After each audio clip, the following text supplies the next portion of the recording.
सुबह शुरू हुई बरसात से लोगों को राहत तो मिली, लेकिन पहले ही बारिश में दिल्ली की व्यवस्थाओं की पोल खुल गई। बुरा हाल देखने को मिला। दिल्ली के आईजीआई इंटरनेशनल एयरपोर्ट के टर्मिनल 1 में बारिश से बड़ा हादसा हुआ। लोहे के पिलर्स के सहारे खड़ी छत अचानक ढह गई।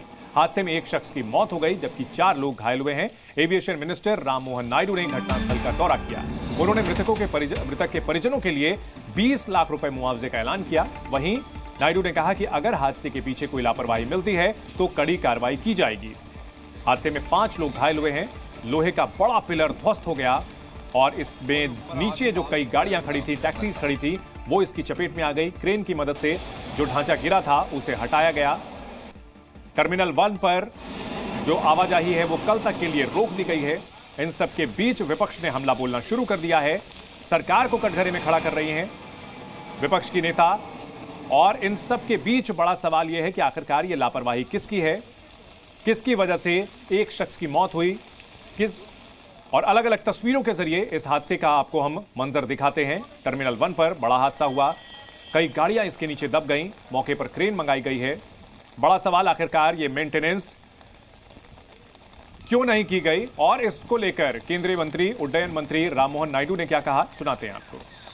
T1 कल तक हम पूरी तरह से इंस्पेक्शन करवाएंगे। अभी तो पूरा इवैक्यूएट कर दिया है, कोई आदमी नहीं है अंदर, तो पूरा बिल्डिंग का इंस्पेक्शन पूरी तरह से होगा। उसके लिए थोड़ा टाइम लेंगे, तो इसलिए जब तक ये बंद है अभी T2 और T3 से उनके ऑपरेशंस चालू होंगे। क्या राष्ट्रव्यापी अब ऑडिट भी इस तरह के मेजर एयरपोर्ट जहाँ हैं, जहाँ मैंने बोला है कि बाकी जगहों पे भी जहाँ पे इस तरह के स्ट्रक्चर्स होंगे उसके ऊपर भी एक बार देखेंगे, क्योंकि मानसून का भी टाइम है, तो जरूर सेफ्टी के हिसाब से वो निर्णय भी हम करेंगे। सर, सीरियस कंसर्न ये है कि कोई तूफान नहीं आया था, बारिश थी, प्री मानसून बारिश थी। वही टेक्निकल बिल्डिंग के बारे में जो भी बातें होंगे, let the investigation committee do their thing and once the report comes I will give you clarity.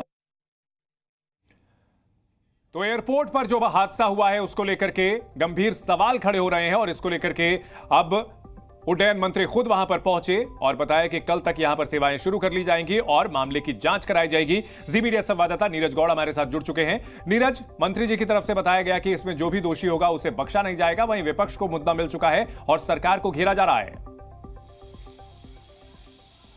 बिल्कुल चंदन, क्योंकि जिस तरीके से अभी कुछ देर पहले ही यहाँ पर राममोहन जो नायडू हैं वो यहाँ पर पहुंचे थे, पूरा उन्होंने जायजा लिया है, और इसी के साथ ही जो डीजी सीएसएफ है वो भी यहाँ पर मौजूद थे। और ये डिपार्चर का पूरा एरिया आप देख पा रहे हैं कि कितना बड़ा जो पोर्शन है वो आकर के भरा करके सुबह करीब 5:30 बजे के आसपास वो आकर के नीचे गिरता है। और अभी भी जो गाड़ियां हैं वो इसी के नीचे दबी हुई हैं, लेकिन वही इसी के साथ जो 6 लोग थे उन्हें बाहर निकाला गया था, और इसी के साथ एक की मौत हो गई थी इस पूरे मामले में।